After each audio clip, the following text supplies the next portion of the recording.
जिंदगी की असली उड़ान अभी बाकी है। जिंदगी के कई इम्तिहान अभी बाकी है। अभी तो नापी है मुट्ठी भर जमी हमने, आगे सारा आसमां बाकी है।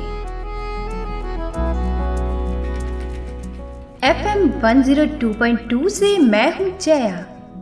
श्रोताओं, आज एक ऐसी कहानी आपको सुनाने जा रही हूं जो हमें ये सोचने पर मजबूर कर देगी कि हम समाज की सच्चाइयों और कुरीतियों के कितना करीब हैं या कितना उनसे दूर। ये हमारे ऊपर कितना असर करती है, इस कहानी के माध्यम से आपको अंदाजा हो जाएगा। घूरा लोगों ने ऐसे जैसे इंसान ही ना देखा हो। कमरे तक की सीढ़ियां मानो खत्म ही ना होती हों। चढ़ती जाती, कहीं खिड़कियों की चोट तो कहीं दरवाज़ों की रोक तो कहीं लोगों की ओट। बस ये सोचती कि कमरे में पहुंच जाऊं, किसी कोने में छुप जाऊं। बिन पलकों की आंखें, इन आंखों की नींद की मुझे आदत है। सुबह की बजाय रात ही मेरी राहत है। अगली सुबह जाग तो जाऊं, बस एक सवाल कि गलती क्या थी मेरी कि मैं जा छुप जाऊं। तभी चांद ने कहा, अरे तू अच्छी है। तब ये लगा कि ये राहत सच्ची है। मैंने पर्दों को हटाया, रोशनी को निहारा, थामी सड़कें, कदमों को सराहा। मैं बढ़ी आगे होश में, भीड़ बनी पगडंडियां आक्रोश में। साख सखा, आस पड़ोस, सबने था मुझे सींचा। मैं भागी दूसरी ओर कि अकेलेपन ने भी था मुझे खींचा। फिर क्या था, मुझे किसी ने ना पहचाना। मैं ठहर गई, थम गई। सोचा थोड़ी धूप है, पानी तो पी लूं। कुएं ने पूछा मैं कौन हूं। मैंने दोबारा पूछा मैं कौन हूं। मैंने अंदर झांका और खुद को देखा। पाए दो चेहरे जो लोगों ने दिखाए। पहले को नोचा, दूसरे को ठुकराया।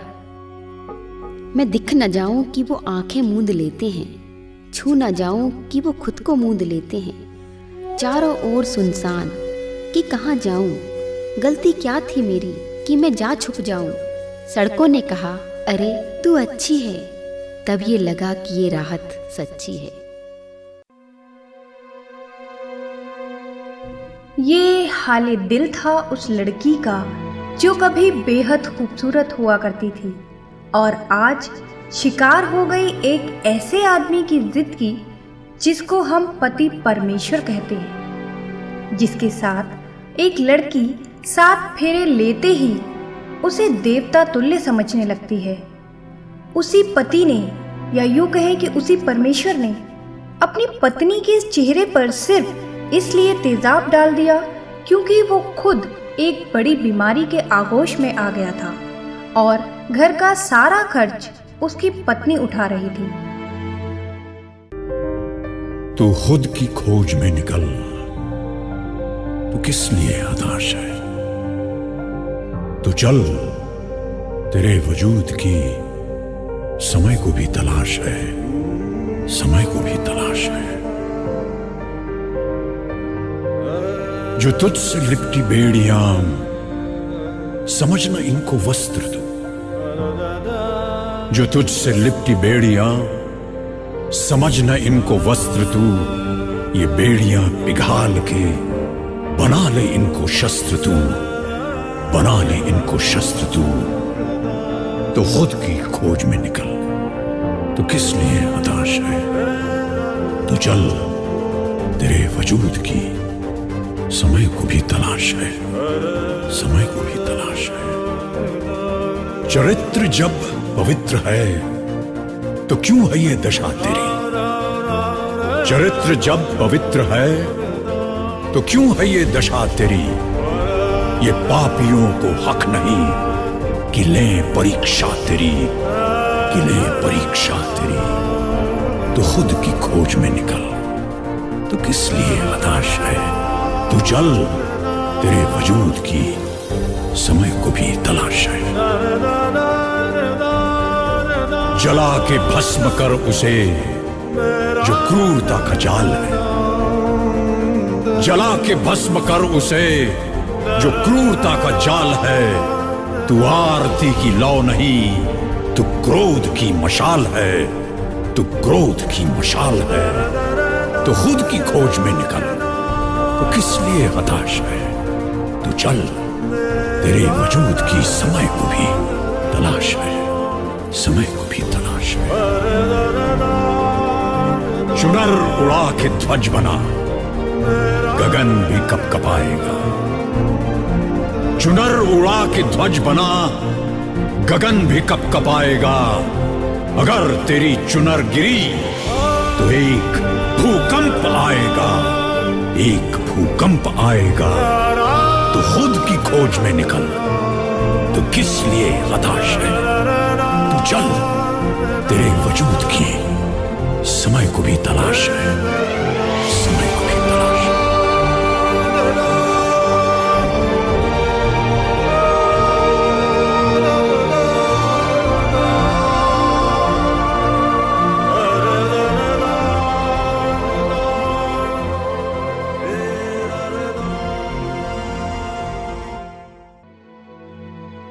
ऐसे कितने ही केस, कितनी ही कहानियां हैं लोगों की जो हमें अखबारों के जरिए, टीवी के जरिए, रेडियो के माध्यम से हमारे कानों तक तो पहुंचती हैं, पर हमारे दिलों तक नहीं पहुंचती। या यूं कहें कि हमें हमारा दिमाग उन चीज़ों पर, उन मुद्दों पर सोचने के लिए अनुमति नहीं देता। आए दिन हमें कुछ ना कुछ सुनने को मिलता है। किसी पति ने अपनी पत्नी के ऊपर एसिड डाल दिया, या किसी सरफिरे आशिक ने किसी लड़की का चेहरा खराब कर दिया, और या फिर एक बाप ने ही अपनी बेटी की जिंदगी उस पर तेजाब डालकर नर्क बना दी। श्रोताओं, ये आंकड़े कम नहीं हुए हैं, बल्कि इनमें इजाफा ही हो रहा है। रास्ते चलती लड़कियों के चेहरों पर तेजाब फेंक कर उसकी जिंदगी नष्ट कर देने की घिनौनी हरकत अब केवल एक तरफ प्यार में नाकाम लोगों तक ही सीमित नहीं रह गई। घरेलू हिंसा से लेकर व्यावसायिक द्वेष तक ये प्रवृत्ति हावी होती जा रही है। आखिर कहाँ है इसका अंत? क्या कभी सोचा है?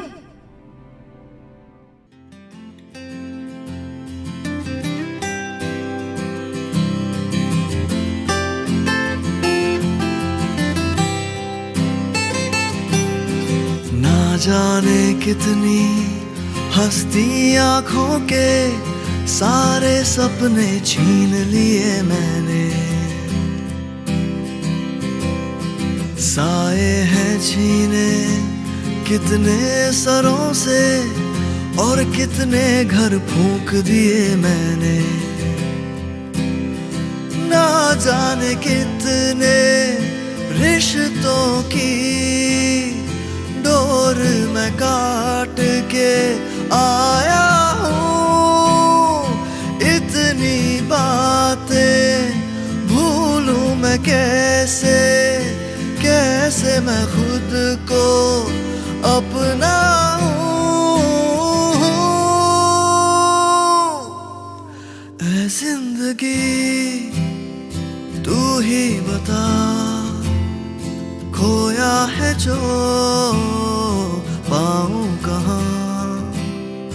हर भूल को माफी मिले, रूठे पलों को मैं लाऊं मना।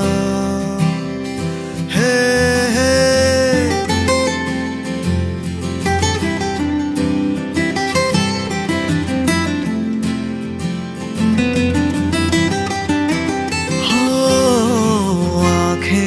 खुली, मालूम था सब कुछ होते देख रहा था मैं। फिर भी ना कुछ भी रोका मैंने, जाने किस लहर बहा था मैं। काश ये सब एक ख्वाब ही हो, आँख खुले तो सब ठीक मिले। बोझ ये मन के जाए उतर, दिल ये मेरा फिर से खिले। ऐ जिंदगी तू ही बता।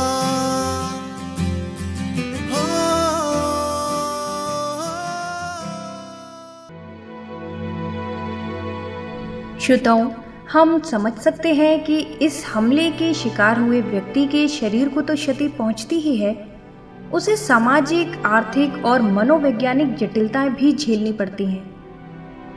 कई स्त्रियां तो ऐसी हैं जो एसिड अटैक झेलने के बाद विकलांगता जैसी स्थिति में पहुंच चुकी हैं। वे अपने दैनिक कार्यों के लिए भी दूसरों पर निर्भर होकर रह जाती हैं। कुछ के लिए चलना फिरना भी दुश्वार हो जाता है, तो कुछ के लिए खाना पीना तक मुश्किल हो जाता है।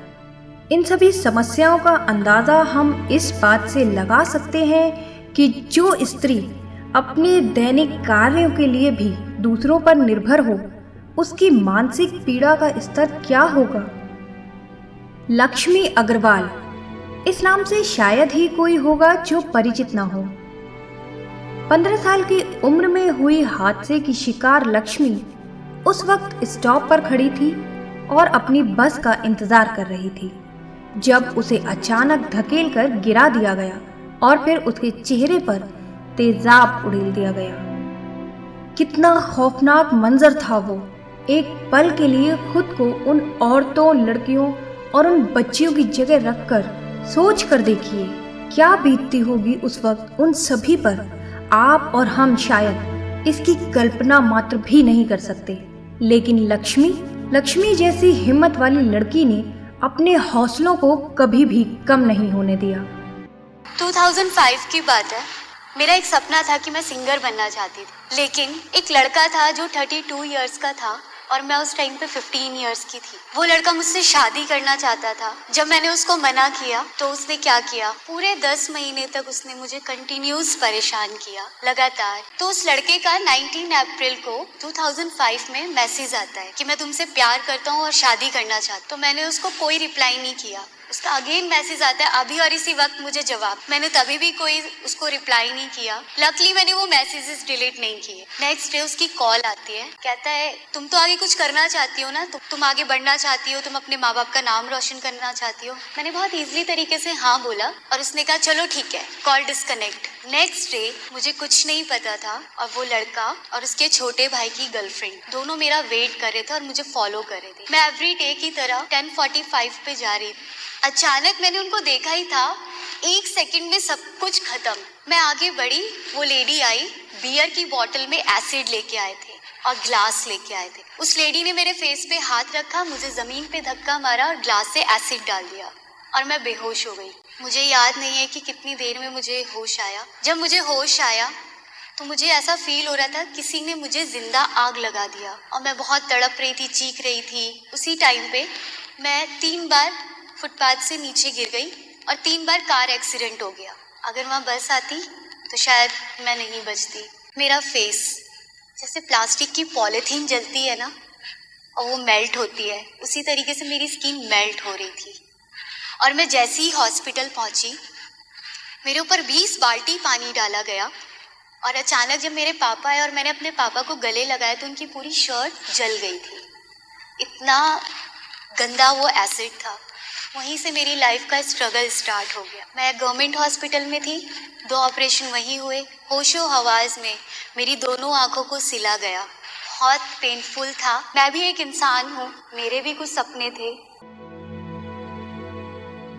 एसिड थ्रोइंग एक जघन्य अपराध के साथ साथ किसी की भावनाओं के साथ खिलवाड़ भी है, क्योंकि इससे जो घाव उनके दिल पर लगता है वो कभी नहीं भरा जा सकता। सोती हूँ तो लेटती हूँ, मेरी आंखों में वही मंजर घूमता रहता है और ऐसा लगता है वो आ गया चेहरे पे फेंकने तेजाब, और जैसे ना बस दिल डरता रहता है। और सो रही होती हूँ, ख्वाब में भी वही नजर आता रहता है कि इधर खड़ा है, उधर खड़ा है, मार रहा है, छुरी लेके मार रहा है, कुछ ना कुछ। यानी कि जब से ये हादसा हुआ है अभी तक मैं सुकून की नींद नहीं सोई, मुझे वो नजर आता है।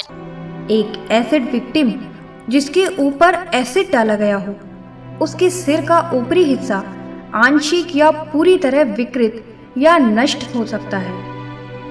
कान की हड्डियों पर असर के अलावा बहरेपन की समस्या भी हो सकती है, पलकें जल सकती हैं और अगर तेजाब आंखों में चला गया तो अंधापन भी हो सकता है। विक्टिम की नाक में सिकुड़न आ सकती है। अगर हड्डियों पर असर पड़ जाए तो नथुने पूरी तरह बंद भी हो सकते हैं, जिससे कि उन्हें सांस लेने में बहुत ज़्यादा दिक्कत हो सकती है। मुंह भी संकरा हो सकता है, जिसके चलते बोलने और खाने में भी मुश्किल हो सकती है। पूरे चेहरे के अलावा गर्दन पर भी घाव बन सकता है और वहां उसके दाग पड़ सकते हैं। अगर आप चाहते हैं कि क्राइम कहीं न हो, तो सबसे पहली चीज ये कि बदलाव खुद हमें अपने अंदर पहले करना होगा, क्योंकि जो भी एसिड डालता है वो ये सोचकर नहीं डालता कि इसे जान से मारना है। वो ये सोच के एसिड डालता है कि ये 4 दीवारी में बंद रहेगी, ये मेरी नहीं हो सकती तो ये किसी की नहीं हो सकती। पर अब बिल्कुल ही उल्टा हो गया है। जब वो इंसान जेल से बाहर आता है और जब वो देखता है कि जिस पर उसने एसिड डाला था वो बिल्कुल अपोजिट हो गई है, तो उसको और ज्यादा तकलीफ होती है।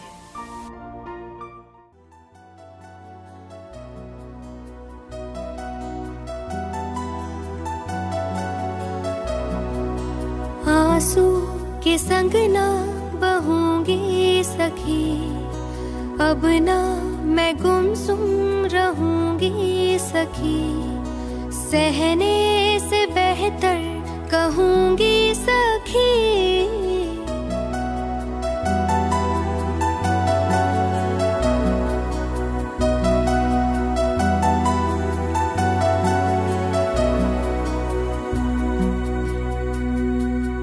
तन के घाव पे मरहम हया का, मन का घाव है प्यासा दवा का। तन के घाव पे मरहम हया का, मन का घाव है प्यासा दवा का। सितम के अंधेरों में सदियों है बिलखी, मासूम भोली वो प्यारी खुशी। घुट घुट के कब तक जीऊंगी सखी, गुमसुम मैं अब ना रहूंगी सखी, सहने से बेहतर कहूंगी सखी। आंसू के संग ना बहूंगी सखी, अब ना मैं गुमसुम रहूंगी सखी। वार ये प्यार का कैसा सिला है, सहजो गए बारंबार मिला है। वार ये प्यार का कैसा सिला है, सहजो गए बारंबार मिला है। जुल्मी नकाबों के पीछे छुपा है, कायर सा चेहरा दिल से दुखी। जुल्म नाब मैं सहूंगी सखी, गुमसुम मैं अब ना रहूंगी सखी, सहने से बेहतर कहूंगी सखी। आंसू के संग ना बहूंगी सखी, अब ना मैं गुमसुम रहूंगी सखी।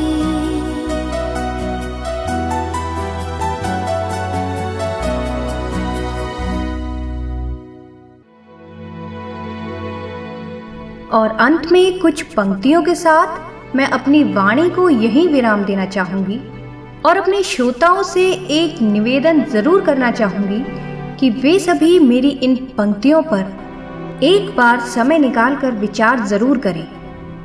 इतना दर्द इस ज़माने से पाए बैठी हूँ, वो खौफनाक मंजर आज भी सीने से लगाए बैठी हूँ।